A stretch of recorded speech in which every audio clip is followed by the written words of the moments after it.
So there's this really amazing topic getting a lot of traction out there, and that's generational trauma. And I think a lot of people are misunderstanding what it is. So we'll just do like this short little explanation of what generational trauma is and maybe how you've noticed it in your own life because it's important to connect those dots.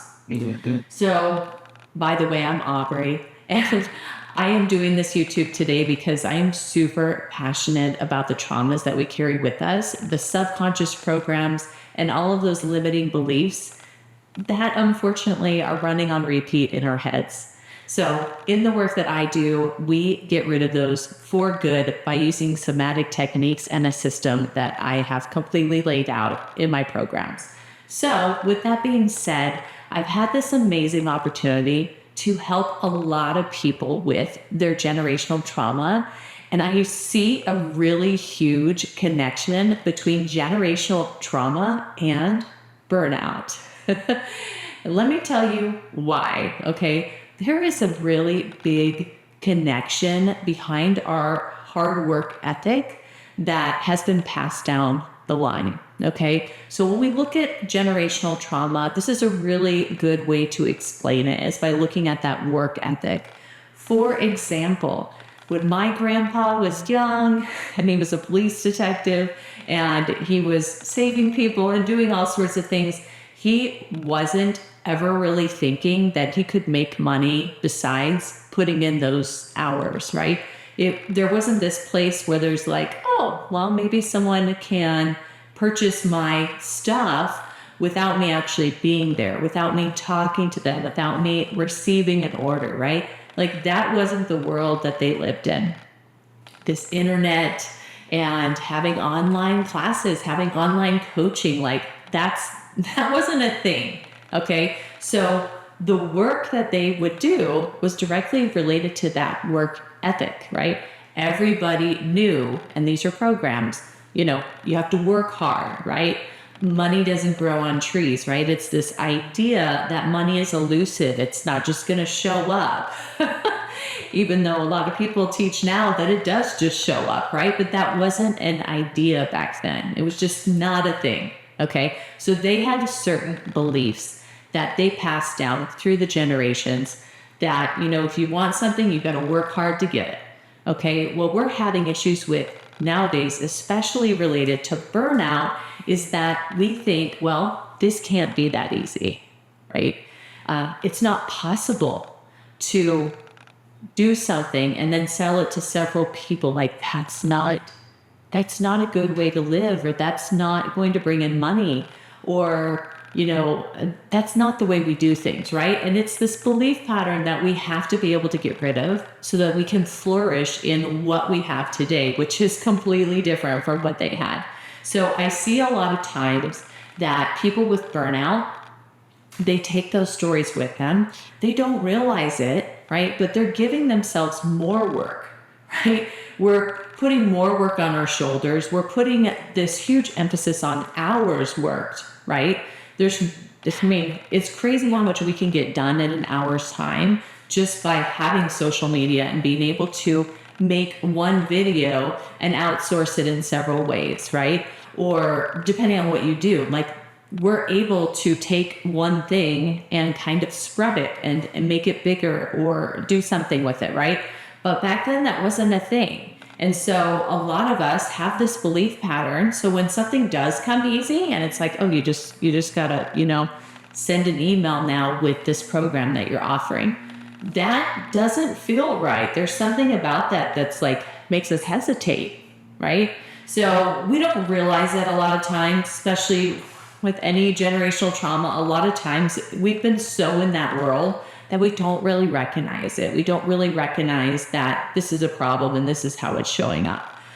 The problem is, once you get to the point where you're completely burnt out and you have all of those stories playing on repeat, you're kind of desperate, right? You kind of need big changes now. And a lot of times people have to take a step away from whatever they're doing and they have to regroup. I mean, that could mean that you're taking a break.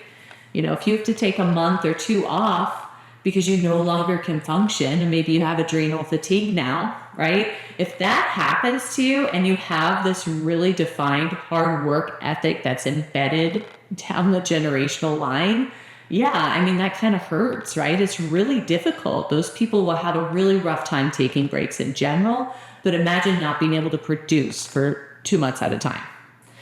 Now, if you're able to release those stories from your mind, then you no longer default to those on the regular. Okay, it's like a broken record that just plays on repeat, right?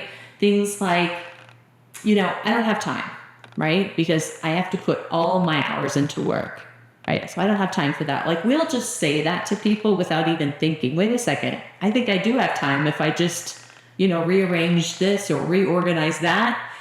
But we default to it and we don't even realize it. So pay attention to what you say. That would be the first thing that you can do to make sure and to get clarity around what those programs are for you, would be to pay attention to what you say and pay attention to what you think, right? If, let's just say you're talking to a friend and they're like, yeah, I'm doing this social media thing now and I'm making $10,000 a month and it's honestly not that hard. And if you feel that deep inside and it freaking hurts, you might say, wait a second, what's going on here that I need to heal for me, right? Because obviously it's not about them. I mean, it's good on them, right? But you're the one who's hurting. You're the one who feels that jealousy or that envy. What am I doing wrong, right? Those are all programs that can be worked out. So pay attention to how you feel in those situations, because those emotions that are trapped inside your body are not going to lie, okay?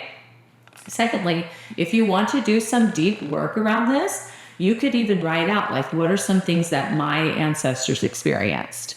Maybe you don't know, but maybe you've heard from stories. Like, is there anything where your family's like, oh, we're cursed, right? Like, I'm thinking about Holes. Do you know that movie where there was like a family curse that was plaguing them for generations and their feet really stunk? But anyway, this idea that like, oh, well, we don't do that because, we're always poor, or we don't get things handed to us, right? We have to work really hard for everything we've got, right? These are all stories that we've just heard so often, it's hard to pinpoint them.